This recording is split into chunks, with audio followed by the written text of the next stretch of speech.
देश मेरा जल रहा है, आग लगी है सीने में, हुक्मरां सब व्यस्त हैं खून गरीब का पीने में।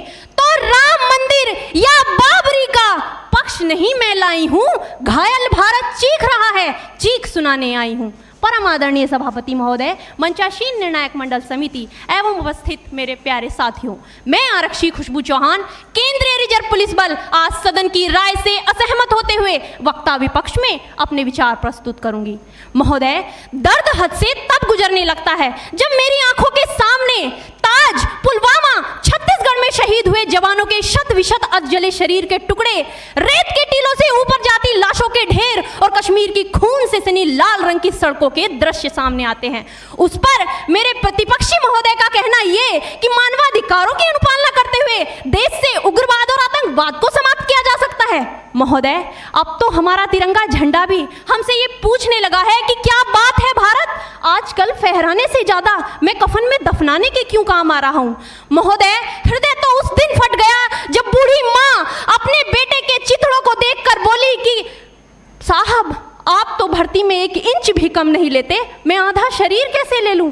महोदय, आज इन मानवाधिकारों के कारण इन आतंकियों के बंगलों की आकाओं की नाकफनी हंसती है और शहीद हुए हमारे जवानों के आंगन की तुलसी रोती है। जब एक शहीद हुए जवान की विधवा की वेदना चीख चीख कर ये कहती है कि प्यार भी भरपूर गया, मांग का सिंदूर गया, नन्हे नौनिहालों की लंगोटियां चली गई, छोटी छोटी बेटियों की चोटियां चली गई और आपके लिए तो एक आदमी मरा है साहब, मेरे घर की तो रोटियां ही चली गई। महोदय, किसी भी युद्ध को जीतने के लिए पहल करना सबसे ज्यादा आवश्यक है, क्योंकि इतिहास गवाह है कि पहल करके बड़े बड़े युद्धों के परिणाम बदल दिए गए हैं। परंतु आज मानवाधिकारों के कारण हमारे देश के जवान इस कदर बंधे हुए हैं कि अपनी ड्यूटी पर खड़े होकर भी वो आज पहल करने से डरते हैं, क्योंकि महोदय भविष्य में उन्हें कटघरे में खड़े होने का डर सता रहा होता है।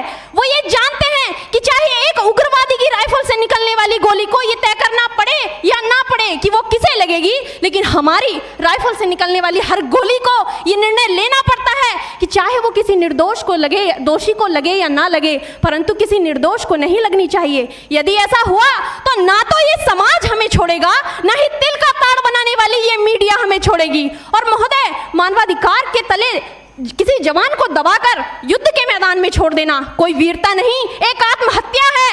क्योंकि महोदय, फूल को श्रृंगार दो ये मुमकिन नहीं और एक वीर को झनकार दो ये मुमकिन नहीं। जो हाथ बांध दे सेना के, ऐसे मानवाधिकार का पालन संभव नहीं। महोदय, आज सत्यनिष्ठा के मार्ग पर चलते हुए भी हमारे देश का जवान इन आतंकवादियों, इन पत्थरबाजों से डरता है, क्योंकि वो जानता है कि उसकी राइफल से निकलने वाली गोली अगर टारगेट को हिट नहीं भी करेगी तो भी 400 मीटर तक जाएगी, और यदि इस बीच वो किसी निर्दोष को लग गई तो महोदय हमें अपनी नौकरी से हाथ तक धोना पड़ सकता है।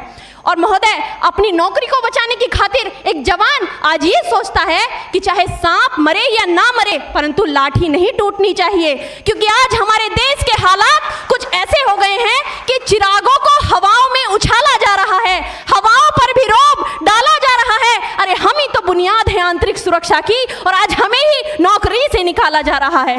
महोदय, जब पुलवामा में 44 जवान शहीद हुए, छत्तीसगढ़ में 76 जवान शहीद हुए, तो कोई भी मानवाधिकार की दुहाई देने वाला हमारे पक्ष में आकर खड़ा नहीं हुआ।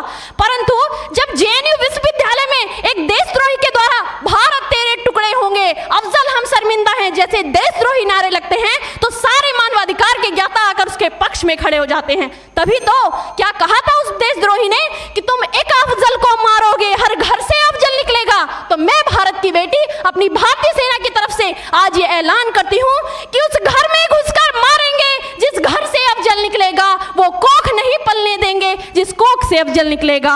उठो देश के वीर जवानों, तुम सिंह बनकर दहाड़ दो और एक तिरंगा झंडा उस कन्हैया के सीने में गाड़ दो। महोदय, अंत में अपनी वाणी को विराम की ओर ले जाते हुए मैं सिर्फ इतना ही कहना चाहूंगी कि मुझे अफसोस है अपने देश की न्यायिक प्रक्रिया पर, जहां आज भी रात के 12 बजे अजमल कसाब जैसे आतंकी के लिए सर्वोच्च न्यायालय के दरवाजे खोल दिए जाते हैं। ऐसे देश से मानवाधिकारों की अनुपालना करते हुए आतंकवाद और उग्रवाद से कभी नहीं निपटा जा सकता। मानवाधिकार के नाम की दुहाइयां देने वालों, सीमा पर लड़ा नहीं जाता, चरखों से शोलों के आगे रामायण पढ़ी नहीं जाती, सीमा पर गोलों के आगे। धरती के घोर कुहासे को एक सूरज ही हर सकता है, क्योंकि एटम बम से रक्षा केवल एटम बम ही कर सकता है। जय हिंद, जय भारत।